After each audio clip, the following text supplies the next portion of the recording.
Estamos preocupados por esa platica, por eso invitamos aquí a Pedro Borges. Él es el contador general de la Nación, el señor que hace las cuentas de la Nación. Buenos días. Silvia, buenos días y de igual manera un saludo para toda la audiencia de Primera Hora.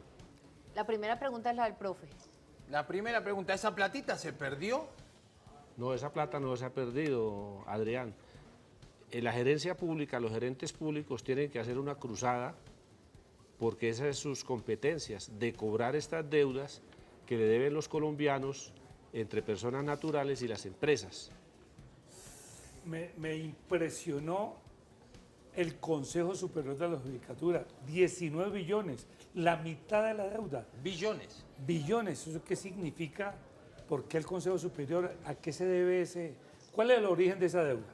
El último consolidado que nosotros hicimos alcanzó la suma de 54.4 billones de pesos, que son 2.223 entidades públicas.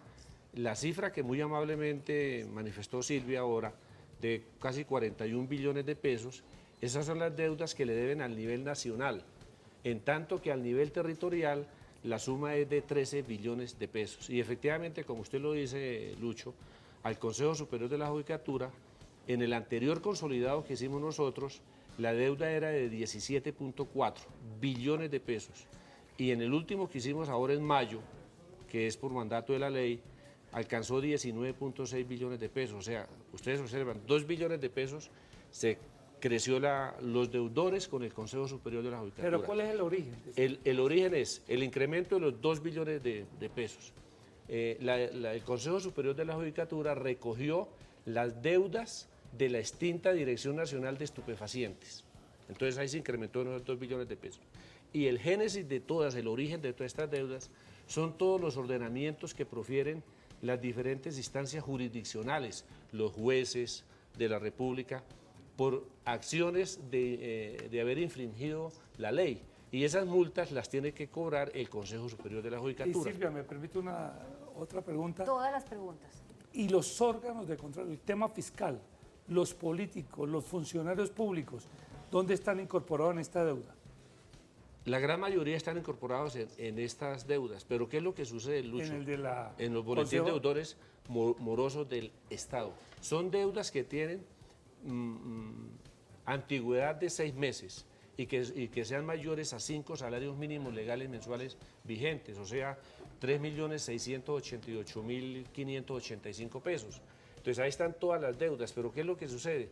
En la gran mayoría de las veces, cuando hay los ordenamientos judiciales, las personas que son sujetos para que paguen esas deudas se han insolventado o han transferido los bienes a otras personas. Entonces la acción judicial en el cobro persuasivo, llevémoslo así, y después el cobro coactivo, que es el embargo de los bienes, pues ya no... Entonces, por eso la pregunta, sí. Adrián. Claro, por eso digo, esa platita se perdió muchas veces. ¿Están todos identificados los morosos? Claro, porque cada entidad pública, desde La Guajira hasta Leticia o cualquier municipio de Colombia, nos reporta estos valores con los nombres y nosotros los consolidamos. Lo que viene ya es la acción de gerencia pública, como lo decimos, de cobro. Bueno, pero dentro de esos morosos veíamos en la nota que también están los estudiantes o las personas que han tenido acceso a un crédito de ICETEX. Y con los créditos de ICETEX ha habido, digamos, muchas quejas porque los estudiantes acuden al crédito, hacen su carrera y cuando van a empezar a pagar se dan cuenta, por ejemplo, en ciertos casos, que el crédito ha aumentado un 150% y que es casi imposible pagar. ¿Qué alivio hay para estas personas, por ejemplo? La gran mayoría de estas deudas, lo que nosotros recomendamos desde la Contaduría como entidad que uniforma, centraliza y consolida la información contable pública del país, es que cada sujeto o persona que le está debiendo a una entidad pública se acerque y haga acuerdos de pago, porque esa es la mejor forma.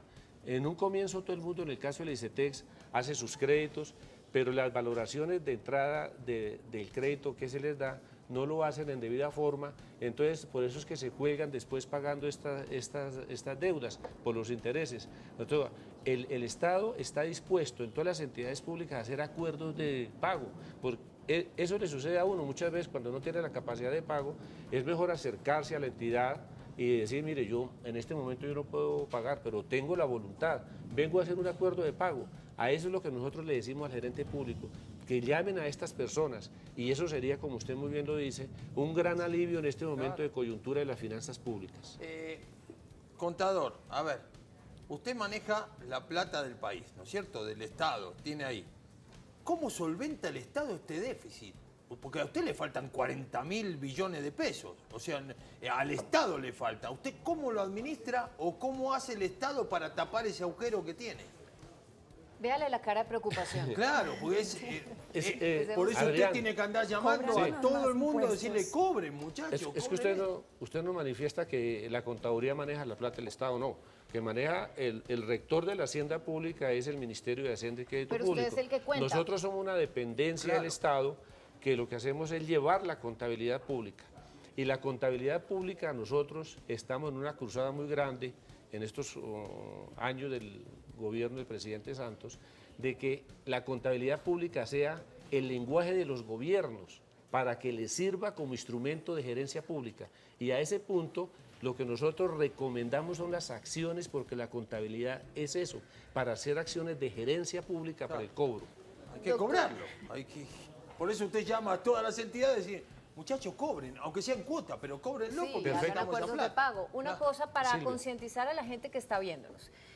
Seguramente ellos dirán, no tengo plata, me insolventé, qué pena, no puedo pagar, pero ¿cómo cada una de esas personas está perjudicando a la nación y ellos mismos cómo se están perjudicando si no le pagan esa plata a la nación? Cuando nosotros decimos, Silvia, que se está perjudicando a la nación, yo Es a creo que ellos. la acepción es más amplia.